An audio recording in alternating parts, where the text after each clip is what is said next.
그 거시경제 흐름은 모든 자산군에 영향을 미치기 때문에 지금 알아야 돼요. 예를 들어서 지금 굉장히 비트코인이나 암호화폐가 횡보세 내지 하락세를 보이고 있는데 이거는 사실은 거시경제 흐름 때문에 그래요.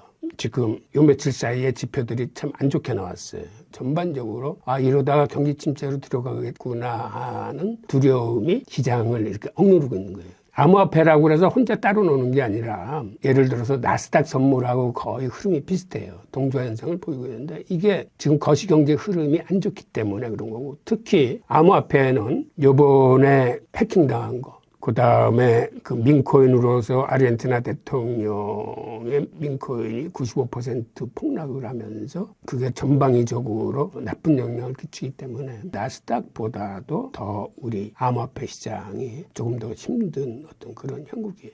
기본적으로 자산시장에 영향을 미치는 건 크게 두 가지인데, 하나가 거시경제 흐름이고 하나가 정부의 정책이에요. 그런데 다행히도 이제 미국은 트럼프가 들어서고 나서 규제에서 이제 암호화폐 친화적인 정부로 바뀌었기 때문에 정부 정책은 크게 걱정할 필요가 없고 거시경제 흐름의 여부를 봐야 되는데, 가장 중요한 요소는 금리입니다. 그런데 트럼프가 들어와서 이제 감세 정책이나 고관세 정책을 피는 게 이게 전부 다 인플레이션을 유발시키고 국채 공급을 늘려가지고 금리를 끌어올리는 그런 고금리 기조로 가는 거예요. 그러니까 고금리 기조로 간다는 건 모든 자산군이 하방 압력을 받는 겁니다. 그래서 지금의 장세는 거시경제 흐름에서 자유로울 수 없다는 거고, 그런 의미에서 투자자들은 거시경제 흐름을 필히 아셔야 됩니다.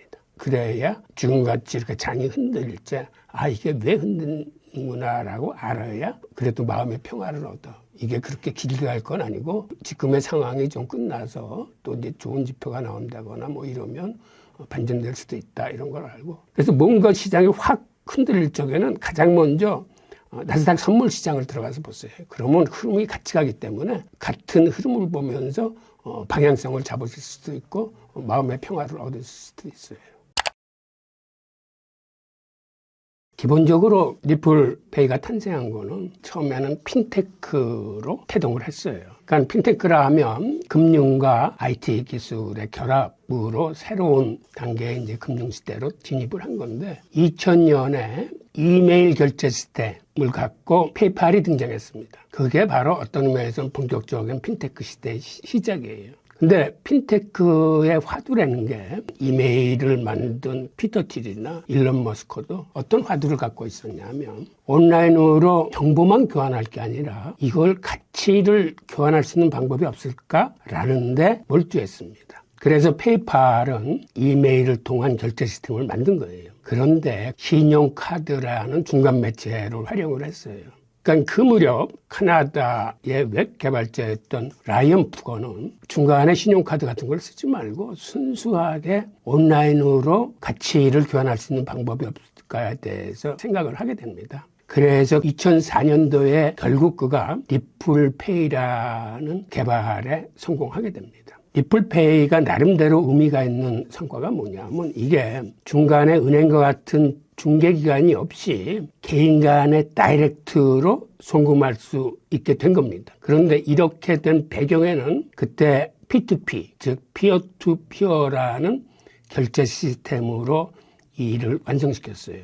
그러니까 우리가 흔히 비트코인 나와서 피어2피어라는 개념이 나온 걸로 알고 있지만, 사실 그 전에 라이언 푸거가 먼저 대중들한테 선보인 겁니다. 이걸 개발한 게 2004년이니까 비트코인은 2009년 초에 나왔거든요. 5년 먼저 앞서서 리플페이가 개발에 성공한 겁니다. 자, 그 내용을 좀 들여다보면 지금 페이지에서 보시는 것처럼 라이언 푸거가 이걸 만든 이유는 은행을 통한, 즉 스위프트 시스템을 통해서 송금을 하게 될 경우에는 이게 한마디로 느려 터지고 수수료는 굉장히 비싸요. 이게 늦을 수뿐이 없는 게 중간에 한 서너 단계의 은행들을 거쳐야 됩니다. 그러다 보니까 빨라야 이틀, 늦으면 한 열흘 후에나 상대방한테 돈이 도착하고, 그나마 수수료도 비쌌어요. 금액이 많으면 그래도 좀 적었는데, 적었다고 그래도 한 5% 내지 8%? 금액이 적으면, 예를 들어서 미국에 있는 할머니한테 생일 선물로 $100 정도 보내고 싶다.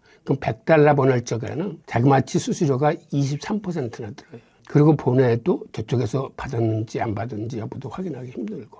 그런데 리플페이로 나가면 이쪽의 손자가 할머니한테 보내는 거니까 훨씬 빠르고 수수료도 적게 들고 받았는지 여부도 확인할 수 있는 그러한 시스템을 만든 거죠. 그런데 이 리플페이가 그렇게 크게 성공하지 못한 이유는 나름대로 신뢰 동아리를 만들어 놓고 동아리에 들어온 사람들끼리만 전송이 가능하게 만든 거예요. 그러다 보니까 안에 들어온 사람의 숫자가 한 4,000명 정도에 불과했다고 합니다. 그렇다면 중간에 중개기관이 없는데 어떤 방법으로 가느냐 하면 온라인을 통해서는 돈이 송금될 수가 없어요. 리플에서는 이걸 IOU라고 설명을 합니다. IOU라는 건 일종의 디지털 어음 같은 거예요. 그러니까는 돈을 갚아야 될 사람 혹은 받아야 될 사람 중간에서 IOU라는 디지털 어음이 중개 역할을 한다. 이제 그런 의미인데 사실상 온라인을 타고 돈이 이동하는 게 아니라 이러한 부채와 부채를 서로 연결시켜주는 그 시스템을 의미하는데 그거를 좀 더 쉽게 설명하자면 지금 페이지에서 보시는 이슬람의 하왈라라는 송금 시스템이 있습니다. 사실은 이거하고 비슷한 개념이에요. 하왈라라는 건 중세에서부터 그 이슬람 지역에 있었던 전통적인 송금 방식이에요. 예를 들어서 중세에 사막길 실크로드 같은데 돈을 소지하고 그 당시 돈이라는 건 금화나 은화 같은 걸 의미하는데 도적 때도 많고 강도 때도 많기 때문에 그 사람은 사실 목숨 부지하기가 힘들어요. 멀리 떨어져 있는 공동체 간의 송금을 할 적에는 돈을 보낼 사람은 이쪽 공동체의 금융 담당자한테 내가 B 지역의 공동체 누구한테 돈을 얼만큼 보내고 싶다. 그러면 돈을 이쪽으로 갖다 주면 이쪽에서 저쪽에 편지를 쓰든가 연락을 합니다. 당신이 갖고 있는 돈으로 일단 먼저 이 사람한테 주십시오. 그리고 나중에 이 두 사람끼리는 예를 들어서 그때그때 정산하는 게 아니라 모아가지고 한 달에 한 번 혹은 반년에 한 번 이런 식으로 차액만 정산을 해요. 이 시스템이 하왈라 시스템이라는 겁니다. 사실 리플페이가 하는 방식도 이거하고 마찬가지예요.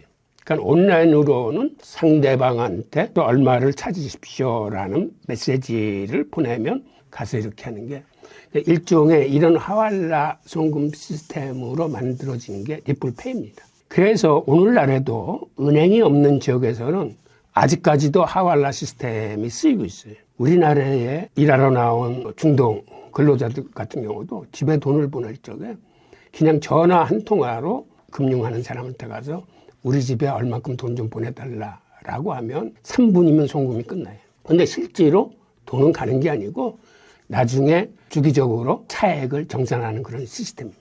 그러니까 오늘날에도 있어서 가끔 신문에 보면 불법 송금 활개를 치고 있다라고 해서 나는 경우가 있는데 이거는 아주 전통적으로 내려오는 시스템입니다. 자, 그런데 리플이 암호화폐화 되는 과정을 보면 이게 언제 되냐면 2011년에 마운틴곡스라고 세계 최초의 암호화폐 거래소가 있었는데 이 창립자가 제드 맥칼람이라는 사람이 있었습니다. 그런데 바로 제드 맥칼람이 리플페이를 보고 저거를 암호화폐화 하면은 좋겠다라는 생각을 하게 됩니다. 비트코인이 2009년에 나오면서 그 이후 많은 사람들이 비트코인에 매료돼가지고 비트코인을 쫓아서 사람들이 이제 관심을 보였습니다. 제드 맥칼라도 이제 그런 친구 중에 하나였는데 그래서 당시 마운틴곡스를 팔고 그 돈으로 리플페이 프로젝트를 인수를 합니다. 그리고 그때까지는 제드 맥칼랍도 같이 일을 하고 있었고 그리고 개발자들을 영입을 해서 암호화폐 개념을 도입을 해요. 누가 누구한테 보냈는지 다른 사람이 모르게 하는 거죠. 그래서 결국 그들이 오늘날의 리플 트랜잭션 프로토콜을 개발을 해요. 그리고 개발을 하고 나서 비트코인하고는 완전히 다른 방식으로 작업 증명이라는 걸 통해서 퍼즐을 풀고 채굴을 하는데 그런 방식이 아니라 개발한 이후에 1000억 개라는 리플을 생성해냅니다. 그래서 오늘날도 리플의 개수는 1000억 개예요. 굉장히 빠르게 송금될 수 있는 거예요. 그 이후에는 채굴이라는 게 없어요. 리플이라는 이 기관이 프라이빗 블록체인을 활용해서 퍼블릭은 누구나 참여할 수 있는 블록체인이고 관리자가 입장을 시켜줘야 참여할 수 있는 어떤 제한된 개념의 블록체인이에요. 그리고 노드 숫자도 예를 들어서 비트코인 같은 경우에는 뭐 엄청나게 많아요. 세계적으로 막 5만 명 이상의 노드 관리자들이 있는데 거기에 반해서 리플은 55개인가? 그래서 이거를 중앙화 암호화폐라고 부르는 겁니다. 처음에 그럼 1000억 개를 만든 다음에 이걸 어떻게 분배를 했냐면 회사가 80%를 갖고 당시 창업자들이 20%를 나누어 가졌습니다. 여기에 보면 20% 중에서 제드 맥칼랍이 그 중에 47.5%, 크리스 라슨이 47.5%, 둘이 똑같이 나눠갖고 당시 개발자였던 아서 브리또한테 5%를 줬어요. 그래서 세 사람이 이 20%를 나눠가지고 있어서 지금도 리플의 가장 단점은 너무 많은 코인 숫자입니다. 지금도 이 중에 한 50%는 유통되고 있지만 한 50% 정도는 이 회사 관계자들이 보유한 게 한 절반 정도 돼요. 그래서 이게 시장에 나오면 가격이 붕괴되기 때문에 나름대로 매월 초에 한 10억 개씩만 방출을 하고 그거를 쓰고 남은 것들은 거둬들이는 이런 시스템으로 가격을 지지하고 있습니다. 그리고 그 제드 맥칼랍하고 크리스 라슨 간의 의견 차이가 생겨서 충돌하게 됩니다. 의견 차이는 다른 게 아니라 페이스북에 리플을 경품으로 준다거나 지금으로 치면 에어드롭을 한다거나 이런 안을 제드 맥칼랍은 주장을 했는데 크리스 라슨은 거기에 반대를 하고 이사회를 소집해서 이사회가 그거를 막습니다. 사실 이때만 해도 이 프로젝트를 산 사람이 제드 맥칼랍이었으니까 제드 맥칼랍이 크리스 라슨을 쫓아내려고 합니다. 그런데 거꾸로 이사회에서 제드 맥칼랍이 쫓겨나요. 그래서 크리스 라슨은 이사회 대표가 되고 제드 맥칼랍은 분배받은 리플을 갖고 퇴사를 합니다. 그게 2014년인데 그래서 나와서 만든 게 스텔라 루멘이에요. 그래서 리플의 가장 강력한 경쟁 코인은 스텔라 루멘입니다. 제드 맥칼랍은 어떤 얘기를 하냐면 리플보다는 훨씬 업그레이드된 버전이다. 그리고 리플은 B2B에 특화된 코인이지만 이거는 개인들이 사용하기 훨씬 더 편리하고 수수료도 훨씬 더 싸고 등등 많은 장점이 있다고 얘기합니다. 실제로 우크라이나는 지금 CBDC를 만드는데 스텔라 루멘과 손을 잡았어요. 그런데 크리스 라슨이 이제 대표를 맡으면서 파트너십을 맺은 상태고 특히 일본과 동남아에서 굉장히 강세를 보이고 있습니다. 일본 같은 경우는 일본 은행의 80% 이상이 리플을 사용하고 있어요. 자, 이런 식으로 리플의 탄생 과정을 말씀드렸는데 제가 바로 이 탄생 과정에 흥미를 느껴서 리플에 관심을 갖게 됐습니다.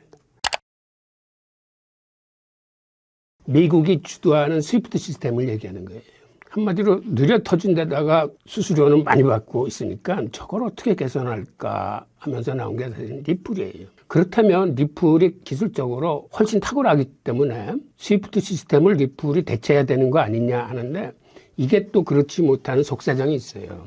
미국이 스위프트 시스템을 놓지 못하는 이유는 예를 들어서 은행들끼리 메시지를 주고받는 거예요. 그런데 그 메시지를 주고받을 때마다 거기서 지난 50년 동안 블랙리스트들을 다 걸러냈어. 그러니까 스위프트 시스템으로는 테러 자금이나 불법 자금이나 마약 자금 같은 게 쉽게 유통되지 못해요. 그런데 이걸 안 쓰고 리플을 쓰면 송금하는 사람의 지갑에서 수취하는 사람의 지갑으로 다이렉트로 리플이 가면은 중간에서 그러한 테러 자금 같은 걸 걸러낼 수 있는 방법이 없는 거예요. 아직까지는. 그래서 미국은 앞으로 결국은 디지털 화폐 쪽으로 가고 암호화폐 쪽으로 갈 텐데 어떻게 하면 그 과정에서 미국의 보안을 지키느냐가 지금 큰 문제. 그래서 민간 기업들하고 여기에 대해서 굉장히 연구 개발을 많이 하고 있어요. 그런데 아직까지는 그게 아마 제대로 찾아지지 않은 것 같아요. 그래서 낙후돼 있지만 스위프트 시스템을 버리지 못하고 오히려 스위프트 시스템을 디지털화하는 쪽으로 이 리플과의 경쟁력의 격차를 줄이는 방향으로 이걸 계속 개선해 나가고 있습니다.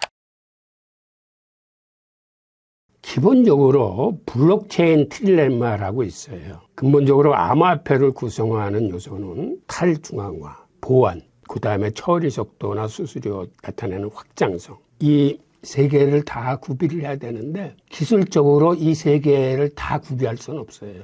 즉 그렇게 되면 하나를 포기해야 돼요. 그게 바로 블록체인 트릴레마입니다. 암호화폐 하나가 이 세 가지의 특징을 구비할 수 없다. 그러니까 예를 들어서 이런 거예요.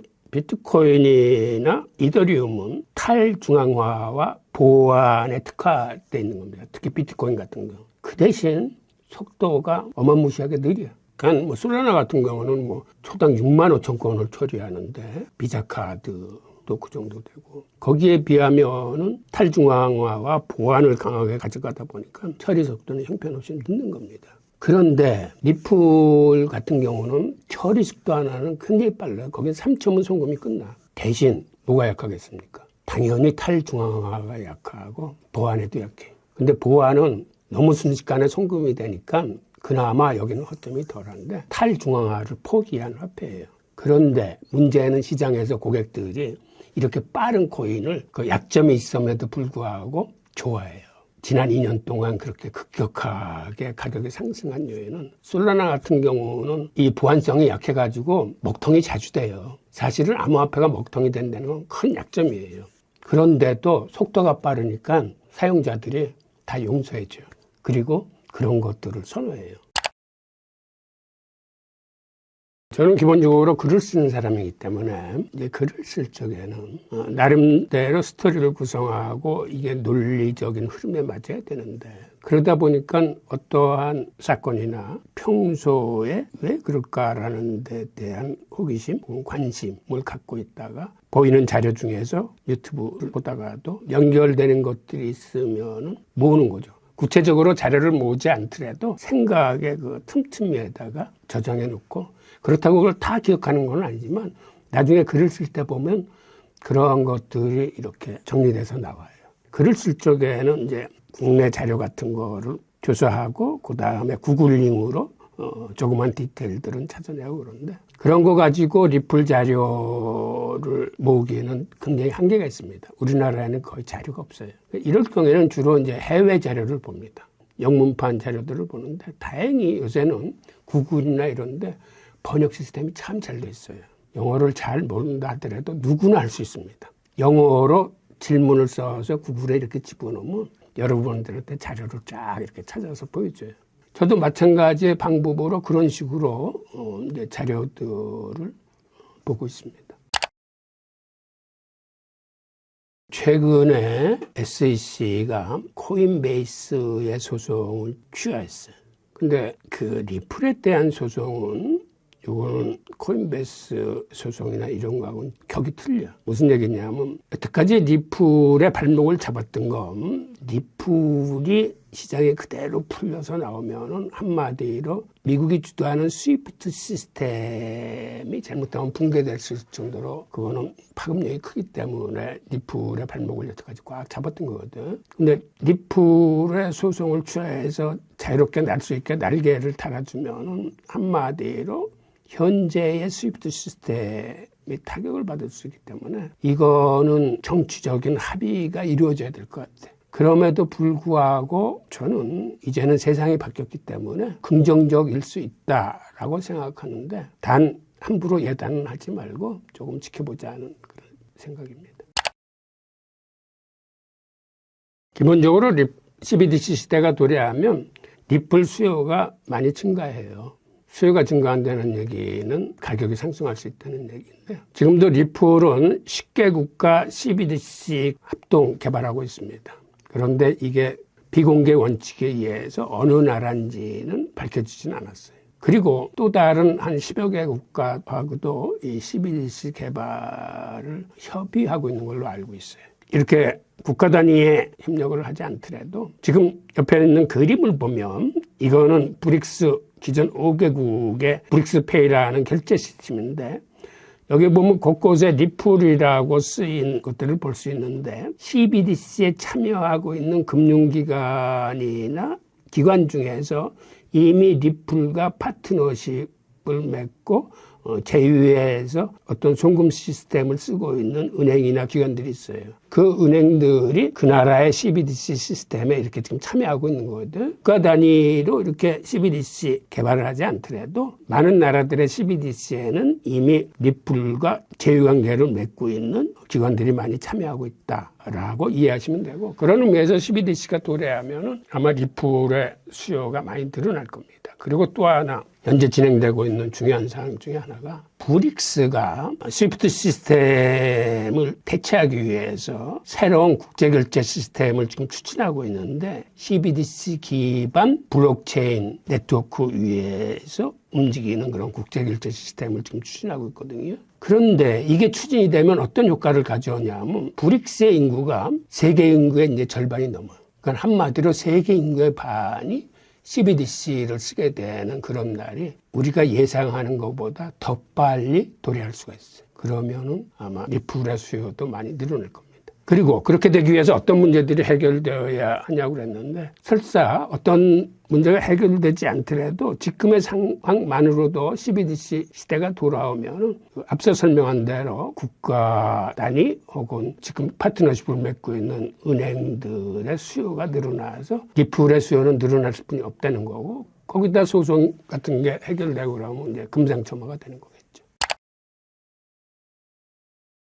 우선 기본적으로 암호화폐 시장은 비트코인이 먼저 치고 올라가면은 거의 동시에 이더리움은 같이 가요. 둘의 동조와 연계성이 한 85% 정도 돼요.